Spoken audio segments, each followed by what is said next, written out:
Hello everyone, this is Nikita. Welcome to Nikita bio world. बच्चों, हमने class 10th का life process chapter start किया था बेटा, जिसमें हमने प्रीवियस वीडियो में बात की थी ऑटोट्रॉफिक मोड ऑफ न्यूट्रिशन की। ऑटोट्रॉफिक मोड ऑफ न्यूट्रिशन कौन शो करता है? जो हमारे प्लांट्स होते हैं, कुछ बैक्टीरियाज होते हैं, यूग्लिना भी शो करती है। तो हमने ऑटोट्रॉफिक न्यूट्रिशन के बारे में काफी कुछ बातें प्रीवियस वीडियो में सीख ली है।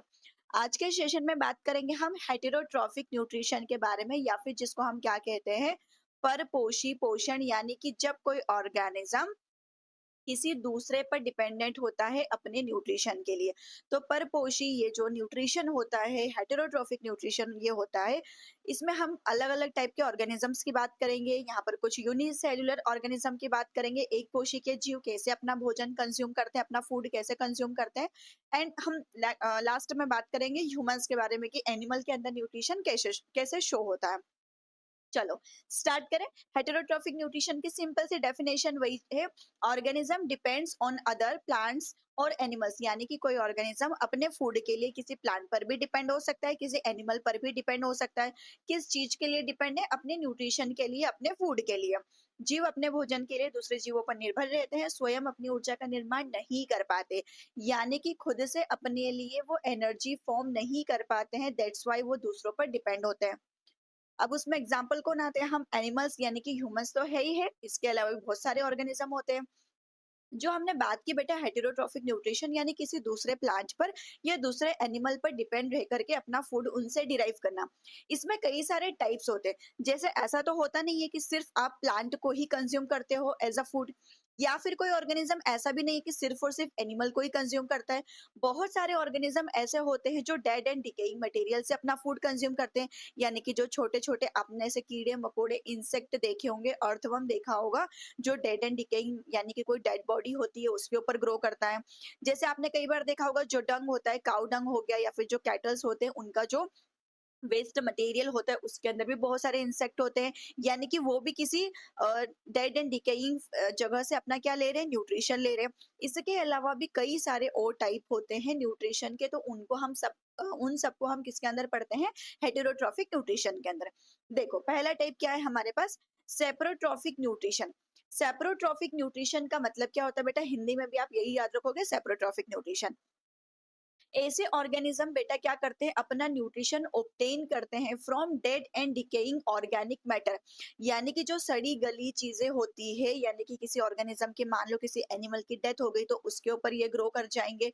ऐसा आपने कहाँ पर देखा होगा? जो फंगस होते हैं, जो फंगस होते हैं वो आपको डेड एंड डिकेइंग मटेरियल के ऊपर लगा हुआ देखेगा। जो डंग होता है उसके ऊपर आपको छोटे छोटे से इंसेक्ट या कीड़े मकोड़े लगे हुए देखेंगे दिखेंगे। जो बैक्टीरियाज होते हैं वो भी अपना जो फूड है, अपना जो न्यूट्रिशन है बेटा, कहाँ से लेते हैं? ऐसी चीजों से लेते हैं जो सड़ गल चुकी है, जो खराब हो चुकी है, जो डिके हो चुकी है। ऐसा शो जो न्यूट्रिशन करते हैं उनको हम क्या कहते हैं? सेप्रोट्रॉफ्स कहते हैं। ऐसे ऑर्गेनिज्म को आप क्या बोलोगे? सेप्रोट्रॉफ्स। सेप्रोट्रॉफ्स के एग्जाम्पल क्या है? कुछ फंगस होता है, कुछ बैक्टीरिया होते हैं। सेप्रोट्रॉफिक न्यूट्रिशन ये शो करते हैं। सेकेंड टाइप ऑफ न्यूट्रिशन है बेटा होलोजोइक न्यूट्रिशन। होलो का मतलब होता है यहाँ पर कंप्लीट। होलो वर्ड का मतलब क्या है यहाँ पर? कंप्लीट। और जोइक मतलब जू लाइक, यानी कि एनिमल लाइक। कुछ कुछ ये एनिमल लाइक है। जैसे कि कोई ऑर्गेनिज्म अपने फूड को इंजेस्ट कर रहा है, सॉलिड फूड मटेरियल को इंजेस्ट कर रहा है, देन उसको डाइजेस्ट कर रहा है इनसाइड द बॉडी। जैसे हम कैसे करते हैं? हम नॉर्मल पहले हमारे घर में खाना बनता है, फिर उस खाने को, सॉलिड फूड को हम कंज्यूम करते हैं, फिर हमारी बॉडी में जा करके वो छोटे छोटे पार्टिकल्स में टूटता है, यानी कि डाइजेशन होता है। देन उसके अंदर जो भी अच्छे न्यूट्रिएंट्स होते हैं, जो भी काम की चीजें होती है, उनको हमारी बॉडी एब्जॉर्ब कर लेती है। तो हमारा स्टेप क्या हुआ? पहले हमने फूड को इंजेस्ट किया, फिर उसका डाइजेशन हुआ, देन उसका एब्जॉर्प्शन हुआ। तो ये जो टाइप ऑफ न्यूट्रिशन होता है बेटा, ये कहलाता है होलोजोइक न्यूट्रिशन। यानी कि कंप्लीट सॉलिड फूड को हमने कंज्यूम किया, देन उसको छोटे छोटे पार्टिकल्स में तोड़ा। तो इस न्यूट्रिशन को शो करने वाले ऑर्गेनिज्म एक तो हम हो गए ह्यूमंस। इसके अलावा अमीबा भी होती है। अमीबा कैसे अपना फूड लेती है इसको हम जस्ट अभी 2 मिनट के अंदर समझ लेंगे। नेक्स्ट टाइप ऑफ न्यूट्रिशन है बेटा पैरासिटिक न्यूट्रिशन। पैरासिटिक न्यूट्रिशन का मतलब होता है, ये भी ऑर्गेनिज्म रहते तो डिपेंडेंट दूसरे के ऊपर ही है, बट यहाँ पर थोड़ा सा अलग क्या है? ये ऑर्गेनिज्म किसी दूसरे ऑर्गेनिज्म पर डिपेंड होते हैं फूड के लिए। इसके अलावा ये शेल्टर भी उसी ऑर्गेनिज्म का यूज करते हैं। शेल्टर यानी कि रहते भी उसी ऑर्गेनिज्म के ऊपर है या उसी ऑर्गेनिज्म के अंदर है। सिर के अंदर जो जुएँ हो जाती है बेटा, वो जुएँ भी क्या होती है? पैरासिटिक होती है। क्यों? क्योंकि वो रह कहाँ रही है? सिर के ऊपर रह रही है मैम, हमारा ही शेल्टर यूज़ कर रही है। प्लस वो खाती क्या है? उनका फूड क्या है? ब्लड है। तो ब्लड भी किसका ले रही है? हमारा ही ले रही है, यानी कि फूड भी हमसे ही ले रही है और शेल्टर भी हमारा ही यूज़ कर रही है।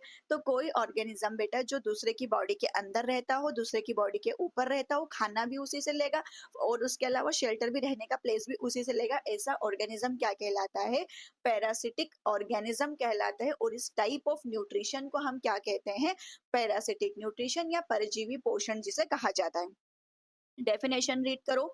ऑर्गेनिज्म, ये यहाँ पर पैरासाइट है। एक ऑर्गेनिज्म है पैरासाइट, लिव ऑन और इनसाइड, यानी कि उसके ऊपर रह सकता है या फिर बॉडी के इनसाइड रह सकता है।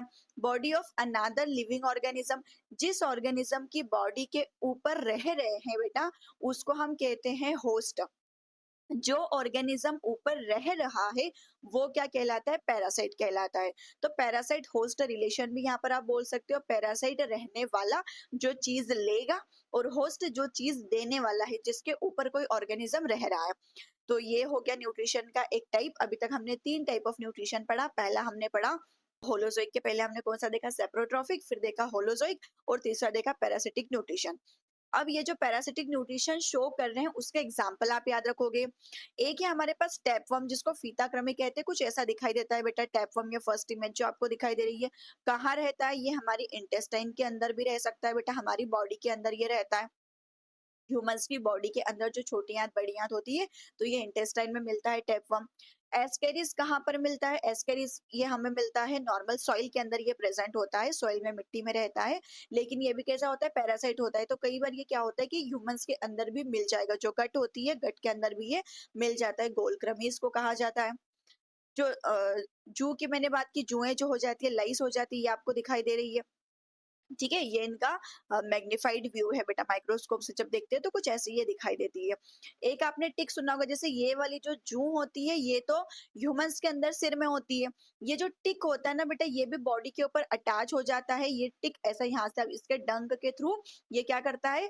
अटैच हो जाता है और यहाँ से ब्लड सक करने का काम करता है। तो ये ज्यादातर हमें, ये एक टाइप का कीड़ा भी होता है, टिक या कीड़ा, इसको टिक कीड़ा कहा जाता है। ये हमें कैटल्स में भी मिलता है। कैटल्स में ये बहुत कॉमन होता है और ये एनिमल्स के ऊपर भी अगर चिपक जाए तो ब्लड सक करने का ये काम करता है। तो ये सारे जो पैरासाइट होते हैं ना बेटा, ये लॉस देते हैं, ये नुकसान देने वाले होते हैं। ठीक है, इनके लिए यहाँ पर फायदा होता है। जो ये पैरासाइट है, इनके लिए तो फायदा है, लेकिन जिस होस्ट के ऊपर या अंदर ये रहते हैं उसके लिए ये नुकसानदायक होता है, उनको ये हार्म करते हैं। तो ये हमने पैरासिटिक न्यूट्रिशन देखा। नेक्स्ट अब हम बात करेंगे बेटा इन सारे टाइप के न्यूट्रिशन को थोड़ा सा डिटेल में। मतलब सारे टाइप का नहीं, जो होलोजोइक मोड ऑफ न्यूट्रिशन है, कौन शो कर रहा था? Humans and amoeba. Holozoic nutrition कौन शो कर रहा है? ह्यूमन और अमीबा। अमीबा क्या है? सिंगल सेल्ड ऑर्गेनिज्म, एक कोशिकीय जीव। तो न्यूट्रिशन की बात हमें करनी है किसके अंदर? अमीबा के अंदर करनी है। और पैरामीशियम, अमीबा और पैरामीशियम ये दोनों ही क्या होते हैं बेटा? सिंगल सेल्ड होते हैं। दोनों कौन सा न्यूट्रिशन शो करते हैं? होलोजोइक। होलोजोइक का क्या मतलब होता है? कंप्लीट सॉलिड फूड को ये कंज्यूम करेंगे, जाकर के इसकी बॉडी के अंदर चीजें डाइजेस्ट होती है, यानी कि पाचित होती है। देखो, पहले हम बात करेंगे न्यूट्रिशन इन अमीबा। बेटा आपकी बुक में बहुत अच्छे से ये डायग्राम भी दिया हुआ है, देखो ये वाला, ये दिया हुआ है डायग्राम आपको। और ये इंपॉर्टेंट क्वेश्चन भी है, अमीबा में न्यूट्रिशन का क्वेश्चन आता है, तो आप इसको अच्छे से देखोगे। चलो, न्यूट्रिशन इन अमीबा होता क्या है? अमीबा के अंदर क्या होता है? आप एक टर्म याद रखो। जैसे जो अमीबा होती है कैसी होती है बेटा? सिंगल सेल्ड होती है, यानी कि एक कोशिकीय होती है। सिंगल सेल्ड, एक कोशिकीय, इसके पास एक ही सेल है। अब एक ही सेल है तो इसकी एक ही सेल सारे फंक्शन परफॉर्म करती है। खाने को कैप्चर भी करना, खाने को डाइजेस्ट भी करना, उसको इजेशन भी करना, मतलब सारा कुछ एक ही सेल करती है। तो इसकी बॉडी के अंदर अलग से कोई पैर, हाथ ऐसा तो कुछ होता नहीं, सिंगल सेल तो है बेचारा। तो ये क्या करता है? नकली पैर बना लेता है। नकली पैर, या बोल सकते हो फॉल्स फीट, या फिर इनको ही हम कहते हैं स्यूडोपोडिया। ये किसका फॉर्मेशन कर लेता है बेटा? स्यूडोपोडिया का नकली पैर बना लेता है। कैसे बना लेता है? क्योंकि जो इसकी सेल मेम्ब्रेन होती है, सेल मेम्ब्रेन कोशिका झिल्ली की हमने बात की है बेटा, ये कैसी होती है? फ्लेक्सिबल होती है। तो ये अपनी सेल मेम्ब्रेन के एक्सटेंशन से क्या कर लेता है? स्यूडोपोडिया नकली पैर बना लेता है और जो भी इसका खाना या फूड होता है उसको कैप्चर करता है। देखो यहाँ पर जो अमीबा है उसने क्या किया? एक्सटेंशन ऑफ सेल मेम्ब्रेन, जो कोशिका झिल्ली थी, कोशिका झिल्ली को फैलाया। कोशिका झिल्ली को फैलाने के बाद में क्या किया? कोशिका झिल्ली को इस तरीके से फैलाता है कि क्या फॉर्म हो जाते हैं? स्यूडोपोडिया बन जाते हैं, यानी कि नकली पैर बन जाते हैं। नकली पैर बन जाने के बाद में क्या करेगा? उन पैरों से ये अपने फूड को कैप्चर करेगा, अपने शिकार को पकड़ेगा। जब ये फूड को पकड़ लेता है तो उसके बाद क्या करेगा? फूड को कहाँ लेके जाएगा? फूड को स्टोर करने के लिए ये किसका यूज करता है? वैक्यूल का। इसके पास क्या होती है? कॉन्ट्रेक्टाइल वैक्यूल होती है बेटा। तो अपनी वैक्यूल अपनी रिक्तिका के अंदर अपने खाने को लेके जाएगा, साइटोप्लाज्म के अंदर चीजें एब्जॉर्ब हो जाएगी, फूड का डाइजेशन हो जाएगा। पहले डाइजेशन होगा, फूड का मतलब पाचन हो जाएगा, पाचन होने के बाद में चीजें उसकी सेल को मिल जाएगी, पूरी एब्जॉर्ब हो जाएगी, और जो चीज डाइजेस्ट नहीं हो पाई, एब्जॉर्ब नहीं हो पाई, जो वेस्ट बन गया, जो किसी काम का नहीं है, तो अनडाइजेस्टेड फूड को क्या कर देगा? अपनी सरफेस पे, अपनी जो स्किन होती है उसके ऊपर भेज देगा, और सरफेस से ये कहाँ चला जाएगा? बाहर हो जाएगा। यानी कि इसके पास कोई स्पेसिफिक पोर्स प्रेजेंट नहीं होते हैं बेटा, जहां से ये अपने वेस्ट मटेरियल को बॉडी से बाहर कर सके। ना ही इसके पास कोई स्पेशल माउथ होता है जिससे ये चीजों को क्या कर सके? इंजेस्ट कर सके। डायग्राम में देखो, ज्यादा समझ आएगा। ये हमारा एक छोटा सा अमीबा, इस अमीबा के ये जो आपको दिखाई दे रहा है ये वैक्यूल, ये इसका न्यूक्लियस, क्योंकि सेल है तो न्यूक्लियस भी होगा बेटा इसके पास में, और ये इसकी रिक्तिका या वैक्यूल, और ये जो आपको दिखाई दे रही है पेरीफेरी पर, ये है इसकी सेल मेम्ब्रेन। इसी सेल मेम्ब्रेन के एक्सटेंशन से, सेल मेम्ब्रेन कैसे एक्सटेंड हो जाती है? जो साइटोप्लाज्म होता है, साइटोप्लाज्म क्या है? एक फ्लूइड है, वाटर है। जैसे ये वाटर को धक्का देगा, जिस साइड ये वाटर को पुश करेगा उस साइड एक एक्सटेंशन बन जाएगा। अब मान लो इसने यहाँ पर ये देखा फूड, जैसे इस अमीबा को फूड दिखा, ये क्या करता है? अपने साइटोप्लाज्म को पुश करना स्टार्ट करता है। ये इसका साइटोप्लाज्म यहाँ आ गया, दोनों तरफ इसने साइटोप्लाज्म को पुश करना स्टार्ट किया, तो ये पैर जैसा स्ट्रक्चर बन गया। इन्हीं को हम कह रहे हैं बेटा, ये जो पैर जैसा स्ट्रक्चर है, इन दोनों को हम कहते हैं स्यूडोपोडिया, नकली पैर, फॉल्स फीट। ये फूड है, ये थोड़ा सा पास में आ गया, और अपने स्यूडोपोडिया को और ज्यादा क्या करेगा? ये एक्सटेंड करेगा, और एट द एंड क्या होता है? ये जो स्यूडोपोडिया है ना, ये यहाँ से सब पूरा मिक्स हो जाता है। अब ये जो इसका फूड है, ये इसके बॉडी के अंदर आ चुका है। यहाँ पर आप देखो, ये इसका जो फूड था, इसका फूड कहाँ पहुंच गया? इसकी वैक्यूल के अंदर आ गया। वैक्यूल के अंदर इसके फूड का डाइजेशन हो जाएगा, मतलब फूड का पाचन हो जाएगा, डाइजेशन हो जाएगा। डाइजेशन होने के बाद चीजें एब्जॉर्ब हो जाएगी, अवशोषित हो जाएगी, और अवशोषित होने के बाद में जो इसके काम का नहीं होता वो इसकी सरफेस पर यहाँ आ जाता है। ये जो पिंक कलर से हमने बनाई है, इसकी सरफेस पर आकर लग गया, और यहाँ से फिर बाहर हो गया, थ्रोन आउट, मतलब इसको बॉडी से बाहर कर दिया। तो कुछ इस तरीके से ये करता है अपना न्यूट्रिशन लेने के लिए। किसका फॉर्मेशन करता है? स्यूडोपोडिया का। इंपॉर्टेंट क्वेश्चन है, आप ध्यान रखोगे। चलो, यहाँ तक आपको अमीबा का न्यूट्रिशन समझ में आ गया होगा। अमीबा क्या है? एक सिंगल सेल्ड, एक कोशिकीय जीव होता है। सिंगल सेल्ड कहाँ दिख रहता है? ये पानी में रहता है बेटा, और माइक्रोस्कोप से ही दिखता है। एक्वेटिक होता है ये, फ्रेश वाटर के अंदर जनरली हमें मिलता है। दूसरा देखो, दूसरा टाइप ऑफ न्यूट्रिशन है हमारे पास, मतलब दूसरा ऑर्गेनिज्म जो यही न्यूट्रिशन शो कर रहा है, वो है पैरामीशियम। पैरामीशियम भी क्या है मैम? ये सिंगल सेल्ड ऑर्गेनिज्म होता है। सिंगल सेल्ड, ये कैसा दिखाई देता है बेटा? अच्छा, अमीबा कैसा दिखाई देता है? अमीबा इरेगुलर शेप का होता है बेटा। अमीबा का जो शेप होता है ना, वो फिक्स्ड नहीं होता है। ये अपने साइटोप्लाज्म को जिधर फैलाएगा उधर उसका साइटोप्लाज्म चला जाएगा, और उसका शेप कॉन्टिन्यूअसली चेंज होता रहता है। वहीं जब हमारे पैरामीशियम की हम बात करते हैं, तो ये फुटवियर जैसा दिखाई देता है। इसका जो स्ट्रक्चर होता है ना, कुछ फुटवियर लाइक दिखाई देता है।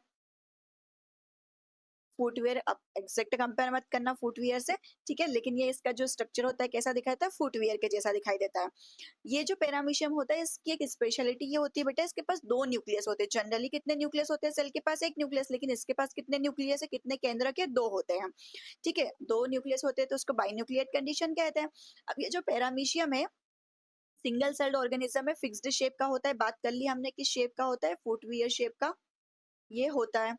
इसके बॉडी के ऊपर आपको बहुत सारे सीलिया दिखेंगे। देखो इस डायग्राम को अगर आप ध्यान से देखोगे बेटा, तो यहाँ पर ये देखो, बिल्कुल बारीक-बारीक से इसके ऊपर आपको हेयर लाइक स्ट्रक्चर्स दिख रहे हैं। ऐसे हेयर प्रेज़ेंट होते हैं इसकी पूरी बॉडी के ऊपर। इन हेयर लाइक स्ट्रक्चर्स को कहते हैं बेटा सीलिया। हेयर लाइक स्ट्रक्चर्स, बालों के जैसे बिल्कुल स्ट्रक्चर्स होते हैं। हेयर लाइक इनको हम क्या बोलते हैं? सीलिया। कितने होते हैं? बहुत सारे होते हैं। इसकी बॉडी के सरफेस पर होते हैं। क्या काम करते हैं ये? ये जो सीलिया होते हैं ना, ये फूड को पुश करते हैं। खाने को ये क्या करते हैं? पुश करते हैं। जैसे मान लो ये हमारा पैरामीशियम है, यहाँ पर फूड है। अब फूड के पास में जब ये जाएगा तो फूड को ये आगे की तरफ इस तरीके से पुश करेगा। कहाँ लेकर जाएगा? इसके माउथ के पास। इसके माउथ को हम कहते हैं गलेट। जो इसका फूड होता है उसको कहाँ तक लेकर जाता है? पुश करके कहाँ तक लेके जाता है? गलेट तक। जो इसका माउथ होता है, माउथ को हम यहाँ क्या कहते हैं? गलेट कहते हैं। माउथ तक लेकर गया, माउथ से अंदर क्या हो जाएगा? इंजेक्ट हो जाएगा। वैक्यूल के अंदर जाएगा, यहाँ पर भी क्या प्रेजेंट होती है? वैक्यूल प्रेजेंट होती है। और वैक्यूल के अंदर जाकर के इसके फूड का डाइजेशन होता है बेटा, पाचन होता है। और एब्जॉर्प्शन होता है कहाँ पर? साइटोप्लाज्म के अंदर। साइटोप्लाज्म यानी कि कोशिका द्रव्य, जिसको हम कहते हैं फ्लूइड जो भरा हुआ होता है सेल के अंदर। वहां इसके भोजन का क्या हो जाता है? अवशोषण यानी कि पाचन हो जाता है। सॉरी, अवशोषण यानी कि एब्जॉर्प्शन हो जाता है। और वैक्यूल के अंदर क्या हो जाता है? पाचन यानी कि डाइजेशन हो जाता है। अब फूड का जब एब्जॉर्प्शन हो गया बेटा साइटोप्लाज्म के अंदर, तो अब उसमें क्या बचेगा? जो अनडाइजेस्टेड फूड होगा, जो कि हमारे सेल के काम का नहीं होता है, जो अनडाइजेस्टेड फूड है, उस अनडाइजेस्टेड फूड को रिमूव कर दिया जाता है। कहाँ से? एनल पोर से। ये एनल पोर होता है बेटा, जहां से ये जो हमारा पेरामीशियम है फूड को क्या कर देगा? बाहर कर देगा। रिमूव कर देगा या बाहर कर देगा। हमने अमीबा के केस में देखा, अमीबा के पास ना तो फूड को इंजेस्ट करने के लिए कोई ओपनिंग प्रेजेंट होती है, ना फूड को बाहर निकालने के लिए कोई ओपनिंग प्रेजेंट होती है। लेकिन वहीं जब आप पैरामीशियम की बात करोगे बेटा, तो पैरामीशियम में फूड को, अनडाइजेस्टेड फूड को बॉडी से बाहर करने के लिए एनल पोर प्रेजेंट होता है। ये बात आप याद रखोगे। और फूड को इंजेस्ट करने के लिए, अंदर लेने के लिए गलेट नाम की ओपनिंग प्रेजेंट होती है। यहाँ पर देखो आप डायग्राम में, यहाँ पर इसका माउथ प्रेजेंट होता है। एक मिनट हम कलर चेंज कर लेते हैं। यहाँ पर, यहाँ इसका माउथ प्रेजेंट होता है बेटा। ये फूड मान लो यहाँ था, तो फूड को पुश कराते कराते कराते कराते कहाँ तक लेके जाना है? गलेट तक लेकर जाना है। ये जो आपको ब्लैक कलर से दिखाई दे रहा है, इसके न्यूक्लियस है। एक होता है माइक्रो न्यूक्लियस, छोटा वाला, और एक होता है बड़ा वाला न्यूक्लियस, मैक्रो न्यूक्लियस। और इसके ऊपर हेयर लाइक एक्सटेंशन प्रेजेंट होते हैं, जिनको हम सीलिया कहते हैं। ठीक है, तो ये हमने न्यूट्रिशन देखा किसमें? पैरामीशियम में। पैरामीशियम सिंगल सेल्ड ऑर्गेनिज्म है। फुटवियर लाइक स्ट्रक्चर होता है, बॉडी पर सीलिया प्रेजेंट होते हैं। और इसका जो माउथ होता है उसको गलेट कहते हैं, जहां से इसका वेस्ट फीसस या मटेरियल बाहर आता है, उसको हम एनल पोर कहते हैं। तो ये हमने देख लिया न्यूट्रिशन किसके अंदर? हमारे पैरामीशियम के अंदर। अब बात करते हैं हम ह्यूमन डाइजेस्टिव सिस्टम की। ह्यूमन डाइजेस्टिव सिस्टम की जब हम बात करते हैं बेटा, यानी कि किसी भी मानव के अंदर कैसा डाइजेशन होता है, तो इसके लिए पहले तो आपको कुछ स्टेप्स याद रखनी पड़ेगी। स्टेप याद रखने से पहले ये बताओ, ह्यूमंस कौन सा न्यूट्रिशन शो करते हैं? क्या पढ़ा अभी हमने ऊपर? Holozoic mode of nutrition. Holozoic mode of nutrition का मतलब होता है कोई ऑर्गेनिज्म बॉडी के बाहर से कॉम्प्लेक्स मटेरियल को कंज्यूम करता है, उस कॉम्प्लेक्स मटेरियल को बॉडी के अंदर लेकर छोटे छोटे पार्टिकल्स में तोड़ा जाता है। जो वो छोटे-छोटे पार्टिकल्स हमने तोड़े हैं, वहाँ से हम एब्ज़ॉर्ब करते हैं जो भी हमारे न्यूट्रिएंट्स होते हैं, मिनरल्स होते हैं, जो हमारे पोषक तत्व होते हैं, जिनके कारण, मतलब जिनके लिए हमने खाने को खाया है, उन चीज़ों को तोड़ करके एब्ज़ॉर्ब कर लिया जाता है, निकाल लिया जाता है। फिर यहाँ पर भी फीसस मटेरियल जनरेट होगा, जो कि हमारी बॉडी के काम का नहीं होगा, सेल के काम का नहीं होगा, उसको बॉडी से इजेक्ट आउट किया जाएगा। तो इसी सीक्वेंस में, इसी मतलब इस पूरे को ही हम क्या कहते हैं बेटा? होलोज़ोइक मोड ऑफ न्यूट्रिशन कहते हैं। अब ये होलोजोइक मोड ऑफ न्यूट्रिशन जब ह्यूमंस में शो किया जाता है, तो ये 5 स्टेप्स को फॉलो करता है। 5 स्टेप्स कौन सी है? फर्स्ट आप देखोगे तो इंजेशन। सबसे पहले हम क्या करते हैं? फूड को इंजेक्ट करते हैं, यानी कि लेते हैं, खाते हैं माउथ से। दूसरा होता है बेटा डाइजेशन। डाइजेशन का मतलब होता है जो आपने कॉम्प्लेक्स फूड लिया था। कॉम्प्लेक्स फूड क्या हो गया बेटा? जैसे हम प्रोटीन खाते, जो भी हम खाना खाते हैं उसमें क्या प्रेजेंट होता है? प्रोटीन होता है, इसलिए हम उसको खाते हैं। कार्बोहाइड्रेट होता है, इसलिए खाते हैं। स्टार्च होता है, फैट होता है, बहुत सारे उसमें मिनरल्स होते हैं, इसलिए हम खाने को कंज्यूम करते हैं। तो ये सारे क्या होते हैं बेटा? कॉम्प्लेक्स मटेरियल की कैटेगरी में आते हैं, या कॉम्प्लेक्स फूड कहा जाता है इनको। कॉम्प्लेक्स फूड यानी कि जटिल भोजन। अब ये जो जटिल भोजन हमने खाया है, इसको सिंपल फॉर्म में तोड़ना क्या कहलाता है बेटा? डाइजेशन कहलाता है, पाचन कहलाता है। मान लो हमने क्या खाया? कार्बोहाइड्रेट कंज्यूम किया, कार्बोहाइड्रेट छोटे छोटे मॉलिक्यूल्स में टूट जाता है बेटा। कार्बोहाइड्रेट जब टूटता है तो क्या बनता है, ग्लूकोज बनता है। तो इस कॉम्प्लेक्स को सिंपल में तोड़ना क्या कहलाता है, डाइजेशन। तीसरा है बेटा यहाँ पर एब्जॉर्प्शन, अवशोषण। ये जो ग्लूकोज बना है बेटा, ये ग्लूकोज हमारे ब्लड के अंदर मिक्स करना, हमारी ब्लड वेसल के अंदर जब ये ग्लूकोज मिक्स हो जाए तो इसको हम क्या कहते हैं, एब्जॉर्प्शन कहते हैं, अवशोषण कहते हैं। ये प्रोसेस कहाँ अकर होती है, डाइजेशन कहाँ अकर होता है, ये सारा हम आगे अभी पढ़ेंगे। जो फोर्थ है बेटा एसिमिलेशन, स्वांगीकरण। एसिमिलेशन का क्या मतलब होता है, देखो हमने खाना क्यों खाया था, क्योंकि हमें एनर्जी चाहिए थी। एनर्जी मतलब कि हमें ग्लूकोज चाहिए था।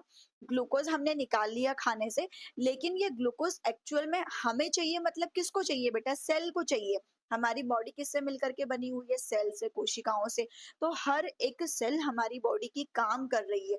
तो हर एक सेल को क्या चाहिए बेटा, एनर्जी चाहिए, न्यूट्रिशन चाहिए। तो ये जो ग्लूकोज हमने खाया ब्लड से होते हुए कहाँ जाएगा, हमारी बॉडी की हर एक सेल तक जाएगा। तो हमारी सेल के पास में जब ये ग्लूकोज पहुंच गया, हमने खाना खाया उसमें से ग्लूकोज निकाला, यानी कि हमने ग्लूकोज खाया, हम ऐसा बोल देते हैं बट हमने खाना खाया, उसमें से ग्लूकोज निकाला, ग्लूकोज को हमने ब्लड वेसल में भेजा, ब्लड वेसल ने उसको कहाँ पहुंचा दिया, हमारी किसी कोशिका तक। अब जब ये कोशिका बेटा ग्लूकोज का यूज कर ले, और जो भी इस कोशिका का काम है, मान लो किडनी की सेल है, तो किडनी की सेल का जो काम है, अगर वो कोशिका वो काम कर रही है इस ग्लूकोज का यूज करके, तो ग्लूकोज का यूज करके अपना फंक्शन परफॉर्म करना, ये क्या कहलाता है, एसिमिलेशन कहलाता है। यानी कि बेसिकली बात ये है कि जो भी न्यूट्रिएंट आपने लिया है उसको जब सेल यूज कर लेती है, तो इस प्रोसीजर को हम कहते हैं बेटा एसिमिलेशन, स्वांगीकरण। अब इजेशन क्या होता है, जो भी हमने डाइजेशन के बाद में फूड को एब्जॉर्ब करवाया। अब जरूरी तो नहीं है कि सारा का सारा जो फूड है वो डाइजेस्ट हो जाए, या जरूरी नहीं है कि सारा फूड जो हमने खाया वो सब काम का ही था, उसमें अच्छी अच्छी चीजें ही थी, तो सारी की सारी एब्जॉर्ब हो, नहीं होती बहुत सारी चीजें एब्जॉर्ब। तो जो अनडाइजेस्टेड फूड होता है बेटा, जो अनएब्जॉर्ब्ड फूड होता है, उसको क्या कर दिया जाता है, वेस्ट मटेरियल बना दिया जाता है। वो वेस्ट ही है, उसको उस वेस्ट को क्या कर दिया जाता है, फीसेस में कन्वर्ट कर दिया जाता है, वेस्ट मटेरियल में कन्वर्ट कर दिया जाता है, और बॉडी से बाहर कर दिया जाता है। तो बॉडी से बाहर करने की प्रोसेस को हम क्या कहते हैं, इजेशन कहते हैं। तो इंजेशन कहाँ पर होता है, इसको पढ़ेंगे। डाइजेशन कौन करेगा, कहाँ पर होगा, एब्जॉर्प्शन कौन करेगा, कहाँ पर होगा, ये सारा अब हमें पढ़ना है।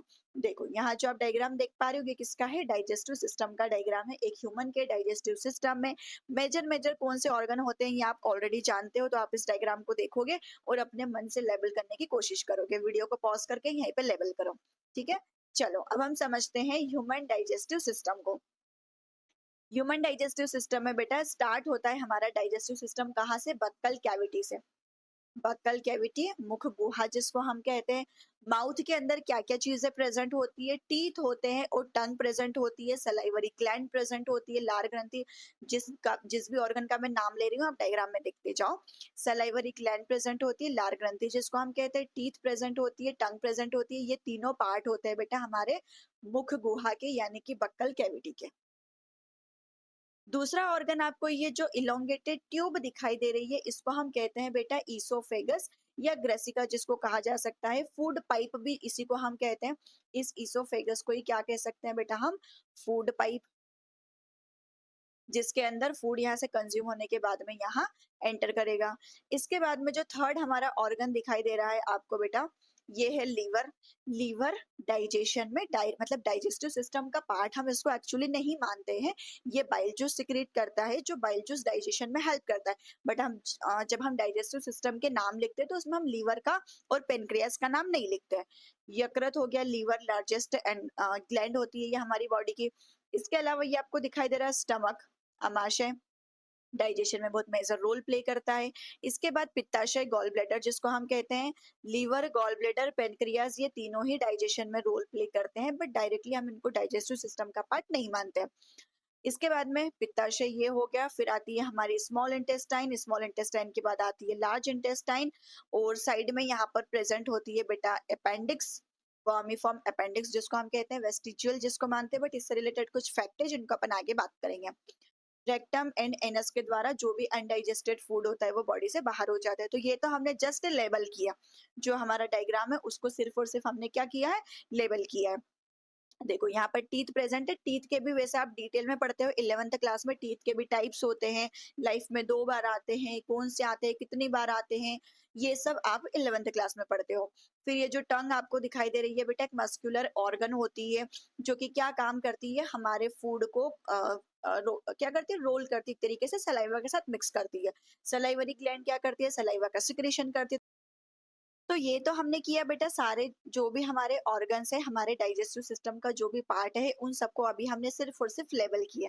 इन द नेक्स्ट वीडियो हम बात करेंगे हर एक ऑर्गन को डिटेल में समझने की। यानी कि नेक्स्ट वीडियो में हम इन हर एक ऑर्गन को डिटेल में समझेंगे, इनका फंक्शन क्या होता है, ये एक्चुअल में दिखाई कैसे देते हैं। और हाँ, ये जितने भी ऑर्गन्स यहाँ पर लिखे हैं, जैसे लीवर हो गया, स्टमक हो गया, पेनक्रियाज हो गया बेटा, इसके अलावा गॉल ब्लैडर हो गया, इन सबको डिटेल में मैंने अलग से ऑर्गन, एक-एक ऑर्गन को अलग से पढ़ाया हुआ है। अगर आप इस चैप्टर को समझने के पहले भी अगर उन सारे ऑर्गन्स को अलग से डिटेल में पढ़ना चाहते हो, तो आप प्लेलिस्ट में जाके देख सकते हो, जहाँ पर बॉडी ऑर्गन्स नाम से आपको एक प्लेलिस्ट मिल जाएगा, जहाँ पर ये चारों वीडियो सेपरेटली बने हुए हैं। बाकी डाइजेस्टिव सिस्टम में इनका क्या रोल है, कैसे रोल है, ये अपन नेक्स्ट वीडियो में बात करेंगे। मिलते हैं नेक्स्ट वीडियो में डाइजेस्टिव सिस्टम के और भी डिटेल्ड फंक्शंस के साथ में। Thank you for watching this video.